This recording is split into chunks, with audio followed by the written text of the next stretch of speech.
Hello, नमस्कार और सलाम प्यारे प्यारे कॉकरोचों।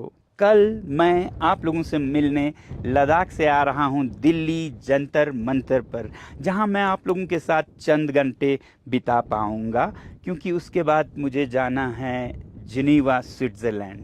चलिए बता देता हूं, वहां एक इनिशिएटिव है स्विस गवर्नमेंट सपोर्टेड, जिसे जेस्डा कहते हैं, जिनेवा साइंस एंड डिप्लोमेसी एंटीसिपेटर्स, जो कि दुनिया भर के टॉप साइंटिस्ट को लाकर पृथ्वी के भविष्य के बारे में चिंतन मनन करते हैं। और हम कोई 20 साइंटिस्ट इस बार जमे हुए पृथ्वी, जिसे क्रायोस्फीयर भी कहते हैं, उसके बारे में चिंतन करेंगे। चलिए मैं आपको एक ताज्जुब की बात भी सुना दूं। कुछ ही दिन पहले मैं नई दिल्ली में स्विस एम्बेसी गया, इसी सिलसिले में वीज़ा लेने के लिए। और वीज़ा मांगना था तो मैंने 5 साल का मांग लिया। वीज़ा ऑफिसर जो थे उन्होंने मेरा एप्लीकेशन कबूल किया और फिर वो मुझे ऊपर ले गए एम्बेसी में अफसरों से मिलाने के लिए, और पूरा एम्बेसी दिखाने लगे। और खुशी इस बात की हुई कि उनके दीवारों पर हमारे लद्दाख में जो हमने आइस स्तूपा, आर्टिफिशियल ग्लेशियर्स बनाए, उनकी तस्वीरें सजी हुई थी दीवारों पर। वीज़ा तो मुझे उसी शाम उन्होंने दे दिया, और जब मैंने उनसे कहा कि इसकी फ़ीस क्या होगी, तो वो बोले, आपको वीज़ा देते हुए हमें गर्व होता है, हम आपसे फ़ीस नहीं लेंगे।